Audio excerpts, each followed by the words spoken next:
Hello दोस्तों, मैं मनोहर कुमार साहब आप सबके अपने यूट्यूब चैनल मैथ गुरु मनोहर कुमार पे एक बार फिर से आप सबका स्वागत करता हूं। चलिए, आज हम एक नए चैप्टर की शुरुआत कर रहे हैं। चैप्टर नंबर 7, निर्देशांक ज्यामिति, जिसे इंग्लिश में कोऑर्डिनेट ज्योमेट्री भी कहते हैं। चलिए, पिछले चैप्टर जो हमने पढ़ा था वो चैप्टर 6 था। चैप्टर 6 हमने पूरा कंप्लीट किया था, त्रिभुज को पूरा अच्छे तरीके से कवर किया था और उसको चैप्टर 6 को कंप्लीट करने में टोटल 21 वीडियोज़ लगे थे। आप लोगों ने देखा भी। उसके बाद हमने एक वीडियो बनाया था आपके एग्ज़ाम प्रिपरेशन को लेकर कि मैथ के एग्ज़ाम की प्रिपरेशन कैसे करनी चाहिए। आपकी साल जो 2022 में आपकी बार जो आप एग्ज़ाम देने वाले हैं उसकी तैयारी आप कैसे करेंगे, आपकी तैयारी करने की स्ट्रेटेजी क्या होगी। यदि आप में से कोई पहली बार वीडियो को देख रहे हैं और उस वाली वीडियो को मिस किए हैं तो आप जाएंगे, पहले उस वीडियो को देख लीजिएगा कि आपकी मैथ की प्रिपरेशन 10वीं क्लास की किस प्रकार से करनी चाहिए। चलिए, फिलहाल हम आते हैं इस चैप्टर पे, चैप्टर नंबर 7 पे, कोऑर्डिनेट ज्योमेट्री, निर्देशांक ज्यामिति। देखिए, ये एक आसान चैप्टर है, आसानी से बनने वाला चैप्टर है और इसकी खास बात ये है कि हर साल इसे वस्तुनिष्ठ के क्वेश्चन अच्छे मार्क्स के पूछे जाते हैं। अच्छे, कम से कम 10 मार्क्स के वस्तुनिष्ठ तो पूछे ही जाते हैं और इसके दीर्घोत्तरीय भी आने के चांसेस होते हैं और लघु उत्तरीय के भी क्वेश्चंस आने के पूरे चांसेस होते हैं। तो ये दीर्घोत्तरीय, लघु उत्तरीय और वस्तुनिष्ठ तीनों के पॉइंट ऑफ व्यू से ये बड़ा खास चैप्टर बन जाता है। इससे समझिए कि 15 से 20 मार्क्स के क्वेश्चन आपको दिए रहते हैं प्रत्येक एग्जाम में। तो चलिए पढ़ते हैं। पहले निर्देशांक ज्यामिति कहते किसको है। निर्देशांक ज्यामिति या गणित की वो शाखा है जिसमें समतल पर बिंदुओं की स्थिति को दो संख्याओं के जोड़े से परिभाषित किया जाता है। जिन संख्याओं के जोड़े से उस बिंदु की स्थिति को परिभाषित किया जाता है वे दो संख्याएं निर्देशांक कहलाती हैं। जब हमें निर्देशांक नहीं पता होते तो उनकी जगह x y लिखते हैं। कह रहा है कि निर्देशांक ज्यामिति यह गणित की वो शाखा है जिसमें किसी समतल पर, मान लीजिए ये बोर्ड है, ये एक समतल जगह है, इस पे मान लीजिए कोई हम पॉइंट यहाँ पे कोई बिंदु Q कर देते हैं तो इसकी स्थिति पता लगाने के लिए कि ये बोर्ड पे किस ओर स्थित है, इसकी स्थिति पता लगाने के लिए हम निर्देशांक ज्यामिति का प्रयोग करते हैं। और इसकी स्थिति का पता दो संख्याओं के जोड़े से लगाया जाता है और उन दो संख्याओं को निर्देशांक कहते हैं। जैसे यहाँ पे मान लेते हैं ये एक समतल क्षेत्र है, ये एक समतल क्षेत्र है। यहाँ पे बिंदु P की स्थिति को देखिए दो संख्याओं 3 और 4 के जोड़ों के द्वारा परिभाषित किया गया है कि ये कहाँ पे स्थित है, तो ये इसके निर्देशांक 3 और 4 कहलाते हैं। फिलहाल हम बात करते हैं कि जब हम देखिए 8वीं क्लास और 9वीं क्लास में भी हम निर्देशांक ज्यामिति के बारे में थोड़ी बहुत पढ़ चुके हैं। चलिए एक बार उसको रिवीजन कर लेते हैं कि हमने निर्देशांक ज्यामिति के बारे में पढ़ा क्या है। तो सबसे पहले तो एक ऊर्ध्वाधर रेखा खींचेंगे और एक क्षैतिज रेखा खींचेंगे, दो रेखा खींचेंगे, एक ऊर्ध्वाधर रेखा ऊपर से नीचे की ओर और एक क्षैतिज रेखा दाएं से बाएं की ओर। दो रेखा खींचेंगे और दोनों रेखाएं एक दूसरे को जिस बिंदु पर प्रतिच्छेदित करती है ना, उसको हम मूल बिंदु कहते हैं। क्या कहते हैं, ध्यान दीजिएगा, उसको मूल बिंदु कहते हैं। मूल बिंदु, और मूल बिंदु के जो निर्देशांक होते हैं वो x और y दोनों निर्देशांक उसके 0 0 होते हैं। मूल बिंदु के निर्देशांक 0 0 होते हैं। ये आप हमेशा याद रखेंगे कि ऊर्ध्वाधर और क्षैतिज रेखाएं एक दूसरे को जहाँ काटती है, लंबवत काटती है, ये दोनों एक दूसरे को लंबवत काटती है, उसे मिल बिंदु कहते हैं और मूल बिंदु का निर्देशांक 0 0 होता है। चलिए अब बात करते हैं, यदि हम किसी भी चीज़ को, किसी भी हिस्से को, जैसे मान लीजिए एक कागज़ का पन्ना है, अगर उसको हम बीच से फाड़ देते हैं तो 2 हिस्सों में बढ़ जाएगा और फिर उसको पलट के उसके बीच से फाड़ देते हैं तो वो 4 हिस्सों में बढ़ जाएगा। जैसे ये देखिए, ये मान लीजिए एक समतल क्षेत्र है, ये एक, ऐसे समझेंगे, ये एक समतल क्षेत्र है और इस समतल क्षेत्र को हमने क्या किया है, एक क्षैतिज रेखा और एक ऊर्ध्वाधर रेखा से 4 भागों में इसे बांट दिया है। जिसको पहले वाले को कहते हैं प्रथम चतुर्थांश, इसको कहते हैं द्वितीय चतुर्थांश, इसको कहते हैं तृतीय चतुर्थांश और इसको कहते हैं चतुर्थ चतुर्थांश। अर्थात 4 भागों में इसको बांटा जाता है। क्यों? अब देखिए, ऑब्जेक्टिव के पॉइंट ऑफ व्यू से ये इंपॉर्टेंट है जानना आपको कि चतुर्थांश क्या होते हैं, क्योंकि इससे 1-2 नंबर के सवाल आसानी से पूछ देते हैं और वो आसानी से बनने वाले सवाल होते हैं। जब हम 1 2 3 4 5 1 2 3 4 5 और -1 2 3 4 5 लिखते हैं, ये किस तरीके पे लिखते हैं? जब भी हम क्षैतिज रेखा की बात करेंगे जो दाएं से बाएं की ओर खींची जाएगी, किधर खींची जाएगी? ये देखिए, ये दाहिना हाथ है और ये बायां हाथ है। अगर ऐसे हम खड़े हो जाए तो ये दायां हाथ और ये बायां हाथ हो गया। यदि हम सामने खड़े हो जाते हैं तो देखिए ये बाएं से दाएं की ओर खींचे जाएगी या दाएं से बाएं की ओर खींचे जाएगी। ये मूल बिंदु से दाएं की ओर बढ़ेंगे ना तो पॉजिटिव होता है, मूल बिंदु से दाएं की ओर बढ़ेंगे धनात्मक होगा और बाएं की ओर बढ़ेंगे तो ऋणात्मक होगा। मूल बिंदु से ऊपर की ओर बढ़ेंगे तो धनात्मक होगा और मूल बिंदु से नीचे की ओर बढ़ेंगे ऋणात्मक होगा। अर्थात ये दो साइड प्रथम चतुर्थांश जो होते हैं दोनों क्या होते हैं, ये x और y दोनों धनात्मक होते हैं और तृतीय चतुर्थांश जो होते हैं इस x और y दोनों क्या होते हैं यहाँ पे ऋणात्मक होते हैं। ये बात हमेशा याद रखेंगे। प्रथम चतुर्थांश में x अक्ष का मान और y अक्ष का मान दोनों धनात्मक होता है और तृतीय चतुर्थांश में x अक्ष और y अक्ष दोनों का मान ऋणात्मक होता है। द्वितीय चतुर्थांश में बात करते हैं तो x अक्ष का मान ऋणात्मक होता है और y अक्ष का मान धनात्मक होता है। चतुर्थ चतुर्थांश में बात करते हैं तो x अक्ष का मान जो होता है, x अक्ष का मान वो धनात्मक हो जाता है और y अक्ष का मान ऋणात्मक हो जाता है। देखिए जब भी कभी हम किसी बिंदु का निर्देशांक लिखेंगे तो सबसे पहले हम x अक्ष को लिखते हैं, उसके बाद y अक्ष को लिखते हैं।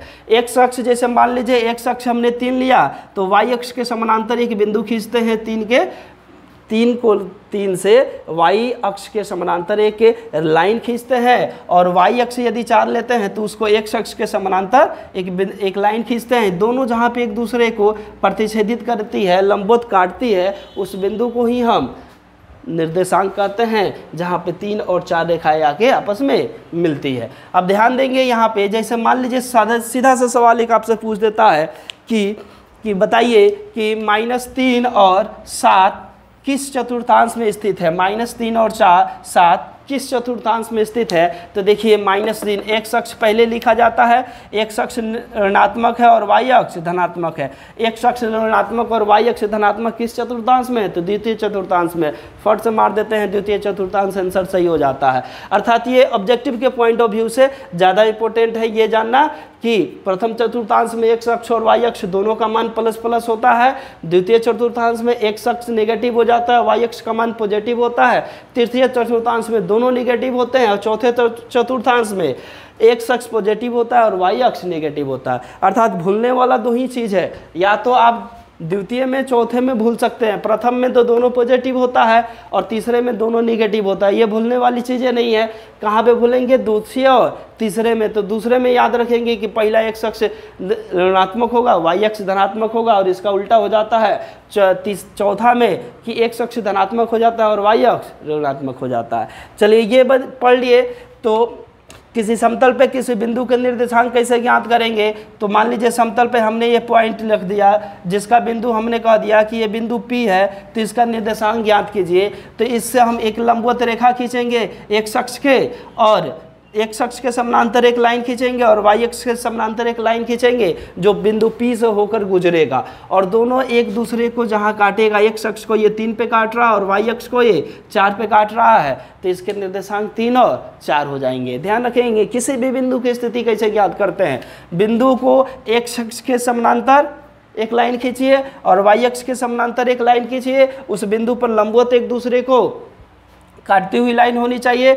x अक्ष को वो जिस बिंदु पे जाके टच करेगा या प्रतिच्छेदित करेगा, और y अक्ष को जिस बिंदु पे जाके प्रतिच्छेदित करेगा, वो दोनों बिंदुएं 3 और 4 क्या हो जाएंगे, ये बिंदु P के निर्देशांक हो जाएंगे। ये उम्मीद करते हैं आपको समझ में आ गया होगा। अब आते हैं कुछ इसके नोट्स है, उस पर ध्यान देते हैं कि नोट में हमने क्या लिखा है। अभी हम सिर्फ पढ़ रहे हैं निर्देशांक ज्यामिति के बारे में, अभी हम क्वेश्चन के बारे में नहीं पढ़ रहे हैं कि इसको क्वेश्चन कैसे हल करते हैं, है ना, उसके तरीके क्या होते हैं हल करने के। अभी तो हम जान रहे हैं कि ऑब्जेक्टिव सवाल कैसे पूछते हैं। अभी हमने बताया कि प्लस माइनस प्लस प्लस ऐसे सवाल दे देता है कि 3 और -4 दिया हुआ है, तो बताइए ये किस चतुर्थांश में स्थित होगा। तो हम जानते हैं x अक्ष धनात्मक है, y अक्ष ऋणात्मक, x अक्ष धनात्मक y अक्ष ऋणात्मक किसमें है, चतुर्थांश में है, तो आसानी से बता देंगे कि चतुर्थ चतुर्थांश में स्थित है। ये ऑब्जेक्टिव का सवाल पूछता है, इससे इसको प्रथम चतुर्थांश, इसको ये एंटी क्लॉकवाइज घूम जाना है। जैसे घड़ी की सुई हम देखते हैं ना, 12 के बाद से 1 2 3 ऐसे घूमती है, हम एंटी क्लॉकवाइज यानी घड़ी की सुई की उल्टी दिशा की ओर घूमेंगे, प्रथम द्वितीय तीसरे और चतुर्थ चतुर्थांश हो जाएंगे। चलिए नोट की बात करते हैं कि किसी बिंदु की y अक्ष से उस बिंदु का x निर्देशांक या भुज कहलाता है। किसी बिंदु की y अक्ष से दूरी, किसी बिंदु की y अक्ष से दूरी, किसी बिंदु की y अक्ष से दूरी उस बिंदु का x निर्देशांक क्या भुज कहलाती है, x निर्देशांक क्या भुज कहलाती है। अब देखिए ये y अक्ष है, ये क्या है, ये पूरा y अक्ष है। तो किसी बिंदु की y अक्ष से दूरी, किसी बिंदु की y अक्ष से दूरी, तो ये बिंदु देखिए y अक्ष से दूर है, 3 पे है ना। उस बिंदु का x निर्देशांक या भुज कहलाता है, उस बिंदु का x निर्देशांक कहेंगे या इसको भुज भी कहते हैं। क्या कहते हैं, भुज कहते हैं। और y अक्ष के पे जो निर्देशांक होता है उसको हम कोटि कहते हैं। तो जैसे मान लीजिए 3 और 4 दिया हुआ हो, किसी बिंदु P के निर्देशांक 3 और 4 दिया हुआ हो, तो इसमें से पूछे कि भुज क्या है और कोटि क्या है, तो आप आसानी से बता दीजिएगा कि x अक्ष पे जो है वो भुज है और y अक्ष के दो निर्देशांक होते हैं वो कोटि कहलाते हैं। x अक्ष के जो निर्देशांक होते हैं वो भुज कहलाते हैं और y अक्ष के जो निर्देशांक होते हैं उसे हम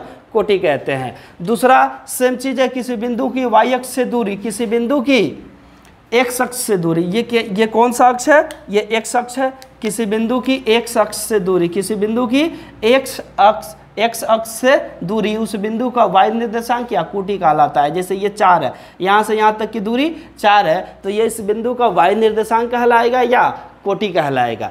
कभी कभी सवाल पूछ देता है कोटि और भुज भी ज्ञात करने को, तो उसमें कन्फ्यूज ना होइएगा। मान लीजिए दे देखिए -3 और 7 का बताइए कि भुज क्या है ना। तो भुज x निर्देशांक को कहते हैं और कोटि y निर्देशांक को कहते हैं। यहाँ पर दर्शा दिया गया है, इस बात को समझ जाइएगा। हमने पहले ही बताया कि ये काफ़ी इम्पोर्टेंट होता है ये चैप्टर। ऑब्जेक्टिव की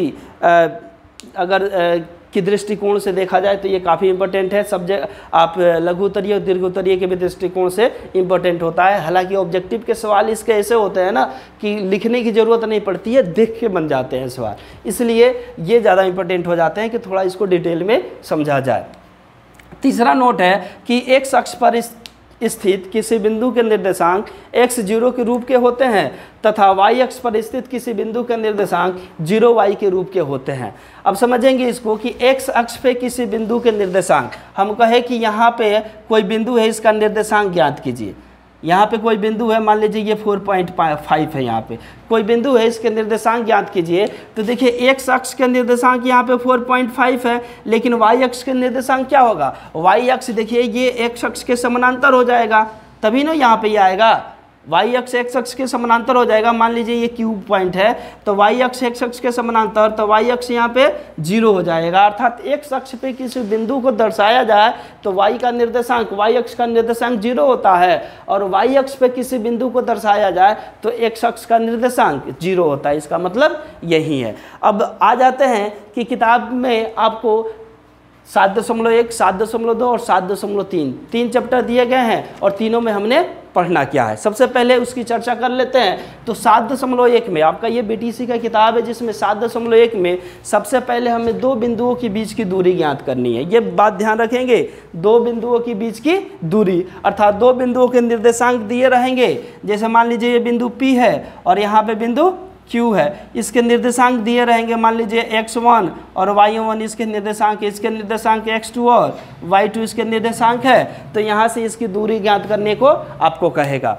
दूसरा चैप्टर में हमें क्या पढ़ना है, दूसरा चैप्टर में पढ़ना है कि यदि कोई तीसरा बिंदु इस रेखाखंड को किसी अनुपात में विभाजित करता है, जैसे मान लीजिए m अनुपात n में विभाजित करता है, तो q के निर्देशांक क्या है ये आपको ज्ञात करना है। जैसे x और y का मान आपको ज्ञात करने हैं। यानी दूसरा चैप्टर में आपको विभाजन सूत्र की हेल्प लेनी है और वहाँ से इसका सारा चीज़ पता करना है। तीसरा चैप्टर में हमें तीन बिंदुएं दिए रहेंगे और तीन बिंदुओं से बनने वाले जो त्रिभुज है, तीन बिंदुओं, जैसे मान लीजिए तीन बिंदु दिया हुआ हो तो तीन बिंदुओं को आपस में मिलाएंगे तो इससे एक त्रिभुज का निर्माण होता है और त्रिभुज का क्षेत्रफल ज्ञात करने को कहेगा। तो ज़्यादा कुछ इसमें पढ़ना नहीं है, बहुत ही छोटा सा आसान सा चैप्टर है और इसको आसानी से हम कर सकते हैं और आसानी से समझ सकते हैं, और ज़्यादा बड़ा भी चैप्टर ये नहीं चलेगा। तो उम्मीद करते हैं कि ये अभी आपको समझ में आया होगा। अब आते हैं चैप्टर नंबर 7.1 पे और देखते हैं उसमें दूरी सूत्र का प्रयोग किस प्रकार से किया जाएगा। दूरी सूत्र को देखेंगे, पहले सीखेंगे कि दूरी सूत्र कैसे निकाला जाता है और उसमें बेसिस कुछ क्वेश्चंस करेंगे। चलिए आते हैं अब दूरी सूत्र एक्सरसाइज 7.1 में जिसका प्रयोग करना है दूरी सूत्र का, उसको पढ़ते हैं कि दूरी सूत्र कैसे निकाला जाता है। सबसे पहले निकालने की विधि जानेंगे, उसके बाद से दूरी सूत्र का प्रयोग करना सीखेंगे। दूरी सूत्र निर्देशांक ज्यामिति में एक अक्ष y अक्ष, एक ऊर्ध्वाधर रेखा और एक क्षैतिज रेखा सबसे पहले खींच लेंगे। और ऊर्ध्वाधर रेखा और क्षैतिज रेखा में अब देखिए ये कोई पॉइंट है जिसको हम x1 मान लेते हैं और ये कोई पॉइंट है जिसको हम x2 मान लेते हैं, और ये कोई पॉइंट अर्थात कोई बिंदु जिसको y1 और इसको y2 मान लेते हैं। समझिएगा, इसको y1 और इसको y2 मान लेते हैं। अब हम कोई बिंदु लेते हैं। अब देखिए ये दोनों x1 जो है y अक्ष के समांतर रेखा खींची जाएगी तो ये सीधा निकलेगा, और y1 जो है x अक्ष के समानांतर खींचे जाएगी तो ये दोनों एक दूसरे को बिंदु P पे प्रतिच्छेदित करेगा, और ये दोनों एक दूसरे को बिंदु Q पे प्रतिच्छेदित करेंगे, x2 और y2। तो बिंदु P के जो निर्देशांक हो जाएंगे, x अक्ष को पहले लिखते हैं तो xy और y1, x1 और y1 हो जाएंगे, और बिंदु Q के जो निर्देशांक होंगे वो x2 और y2 हो जाएंगे। ये बात आप समझ जाइए, ठीक है।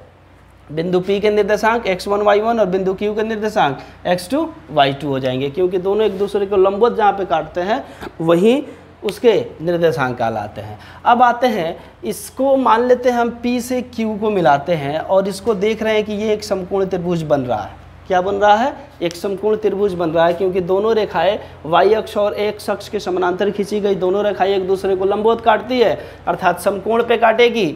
तो यहाँ पे एक समकोण त्रिभुज PQR बनता हुआ दिखाई दे रहा है। तो मान लेते हैं कि PQR एक समकोण त्रिभुज है जिसका कोण R क्या है? समकोण है। अब समकोण त्रिभुज में यदि हम पाइथागोरस प्रमेय लगाते हैं तो पाइथागोरस प्रमेय जैसे चैप्टर नंबर 6 में हमने पढ़ा था कि कर्ण का वर्ग अन्य दो भुजाओं के वर्गों के योगफल के बराबर होता है। तो कर्ण का वर्ग PQ अर्थात PQ ही हमें निकालनी है कि बिंदु P बिंदु Q से कितनी दूरी पे है, इसी को कहते हैं दूरी सूत्र के द्वारा ज्ञात करना।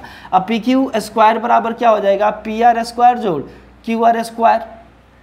अब देखिए PR की जो दूरी होगी वह क्या होगी? मान लीजिए कि ये हम कहें कि ये मूल बिंदु से ये 0 से ये 3 पे है और ये 0 से ये 7 पे है, तो इसके बीच की दूरी क्या होगी? 7 में से 3 घटा देंगे, बीच की दूरी 4 हो जाएगी। ये बात आप समझ में आ रहा है? कैसे कि 7 में से 3 घटा देंगे, तो इसको भी क्या करेंगे? x2 में से x1 घटा देंगे तो हमें PR की दूरी निकल जाएगी, और यहाँ पे देखिए y2 में से y1 घटा देंगे तो QR की दूरी निकल जाएगी। और x2 माइनस x1 का होल स्क्वायर और y2 माइनस y1 का होल स्क्वायर, यहाँ से वह स्क्वायर हटाएंगे तो ये अपने आप रूट में आ जाएगा। यही होता है दूरी सूत्र और इसी का प्रयोग करते हैं। अभी हमने इसको 3 माना, इसको 7 माना। ध्यान दीजिए, इसको यदि हम 2 मानते हैं और इसको यदि हम 6 मानते हैं तो P के निर्देशांक क्या होंगे? P के जो निर्देशांक होंगे वो क्या हो जाएंगे? P के निर्देशांक 3 और 2 होंगे, और Q के निर्देशांक देखिए 7 पहले लिखाएगा, 7 और 6 होगा। यदि हमें P Q की दूरी ज्ञात करनी हो, मान लीजिए कि P के निर्देशांक दिया हो और Q का निर्देशांक दिया हो और P Q की दूरी हमें ज्ञात करनी है, तो सूत्र कौन सा अप्लाई करेंगे? x2 माइनस x1 का होल स्क्वायर। अब यहाँ पे देखिएगा रूट PQ बराबर क्या हो जाएगा? Root under x2 minus x1 का होल स्क्वायर। x2 का वैल्यू कितना है? x2 का वैल्यू 7 है और x1 का वैल्यू 3 है, अर्थात 7 में से 3 घटा लेंगे, इसका होल स्क्वायर कर लेंगे, जोड़ y2 माइनस y1 का होल स्क्वायर। y2 6 है, y1 2 है, अर्थात 6 में से 2 जाएगा, इसका होल स्क्वायर कर लेंगे। 7 में से 3 गया तो ये हो जाएगा 4 का होल स्क्वायर, और 6 में से 2 गया, ये हो जाएगा 4 का होल स्क्वायर। 4 का होल स्क्वायर 16 होगा, ये इसका भी होल स्क्वायर 16 होगा। 16 16 32 हो जाएगा, और इसको तोड़ेंगे तो ये हो जाएगा 4 रूट अंडर 2। जैसे इसको तोड़ेंगे, इसको तोड़ लेंगे, 16 गुने 2 32 होगा, 16 का वर्गमूल 4 होता है तो 4 रूट अंडर 2 हो जाएगा। इकाई या मात्रक जो आपको लिखना है आप लिख सकते हैं। ये आपको P Q की दूरी निकल जाएगी यदि इसके निर्देशांक दिए हुए हो। तो यही हमें करना है कि निर्देशांक ज्ञात रहेगा और हमें दूरी ज्ञात करना है। इस चैप्टर में हमें यही काम करना है कि 2 बिंदुओं की निर्देशांक ज्ञात होंगी और उसकी हमें दूरी निकालनी होगी, या दूरी का मान दिया होगा और किसी एक बिंदु का निर्देशांक नहीं दिया होगा, कहेगा कि उसका निर्देशांक निकालिए या उसका वैल्यू क्या होगा वो ज्ञात कीजिए। बस आपको इतना ही सवाल देगा और इसमें ज़्यादा कुछ बड़ा सवाल नहीं देगा। चलिए अब आते हैं, क्वेश्चन करते हैं। जैसे उम्मीद करते हैं कि ये वाला चीज़ आपको समझ में आया होगा, दूरी सूत्र कैसे निकालेंगे, है ना। एक छोटा सा पार्ट था, छोटा सा भाग है, दूरी सूत्र निकालना सीखना कि कैसे सीखेंगे, है ना। अगर नहीं समझ में आया होगा तो वीडियो रिवाइंड कीजिएगा, फिर भी नहीं समझ में आया होगा तो कमेंट जरूर कीजिएगा, लेकिन ऐसा नहीं है, उम्मीद करते हैं कि छोटा सा चीज़ें समझ में आ गया होगा। अब चलिए क्वेश्चन पर डायरेक्ट आते हैं, क्वेश्चन करते हैं, 1-2 क्वेश्चन करेंगे, उसके बाद से आगे आप अपने आपसे खुद ब खुद ही ये सारे सवाल बनने लगेंगे। तो चलिए अब क्वेश्चन पे आते हैं। पहला नंबर क्वेश्चन है कि बिंदुओं के निम्नलिखित युग्मों के बीच की दूरियां ज्ञात कीजिए। पहला क्वेश्चन, दूसरा क्वेश्चन और तीसरा क्वेश्चन, 3 क्वेश्चन दिया हुआ है। चलिए एक एक करके इसको सॉल्व करना शुरू करते हैं। क्वेश्चन नंबर 1 में मान लेते हैं कि माना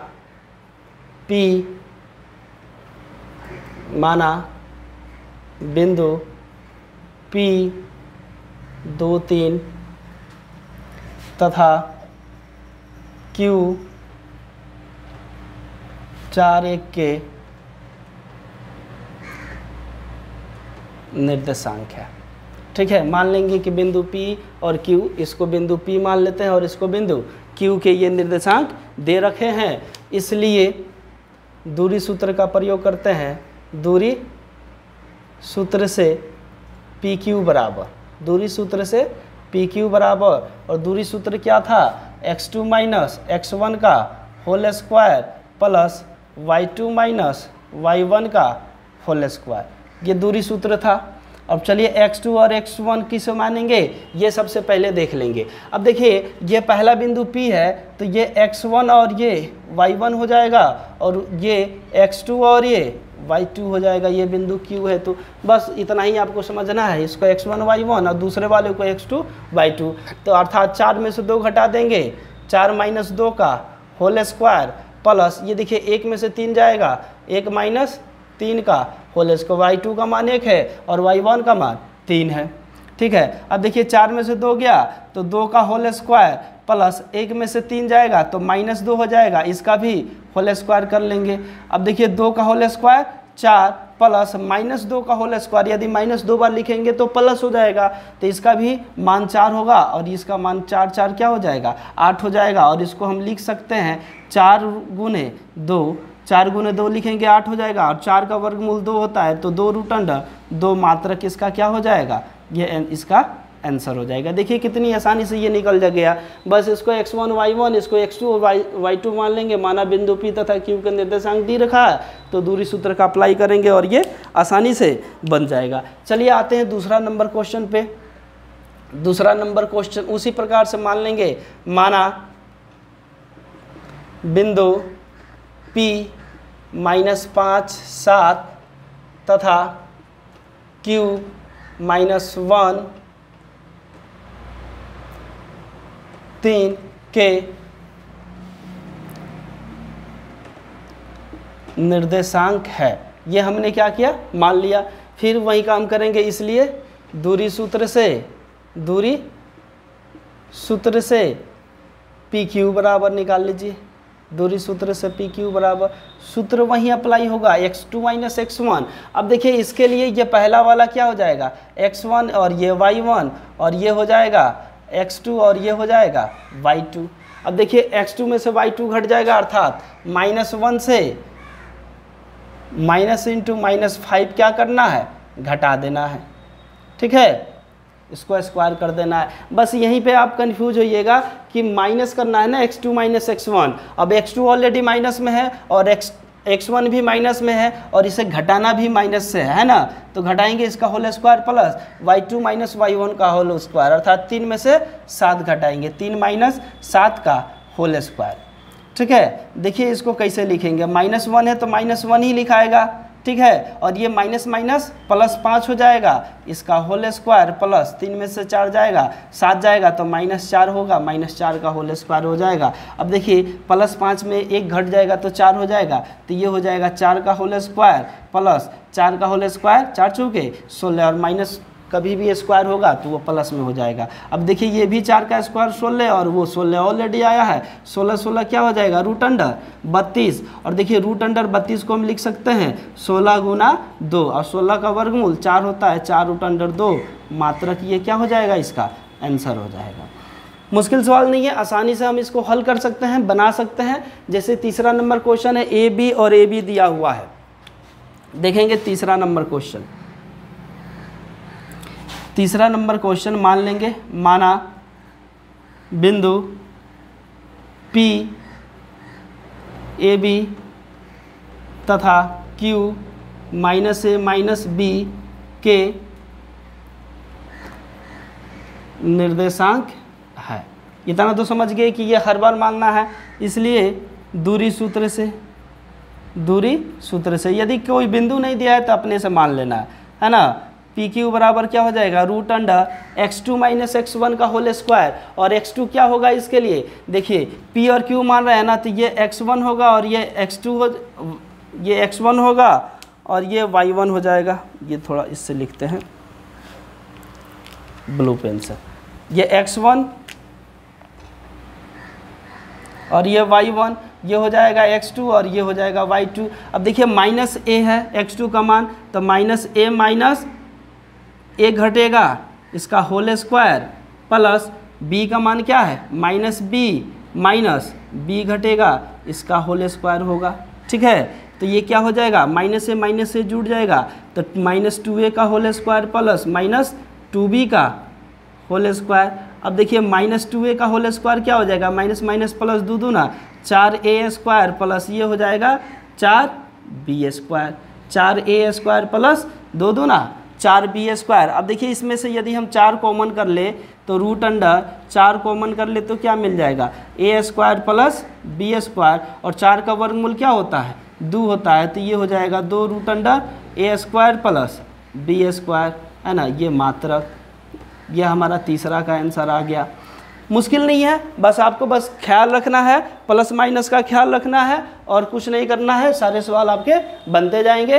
तो चलिए उम्मीद करते हैं कि ये आपको ये वाला पार्ट समझ में आया होगा। निर्देशांक ज्यामिति का पहला पार्ट है ये, दूसरे पार्ट में जब भी आएंगे क्वेश्चन 1 से आगे करना हम शुरू करेंगे। तो उम्मीद करते हैं कि ये बढ़िया से समझ गए होंगे। तो ज़रूर बताइएगा, वीडियो में कमेंट करके ज़रूर बताइएगा कि आपको ये वाला पार्ट कैसा लगा। चलिए तब तक के लिए बाय, जय हिंद।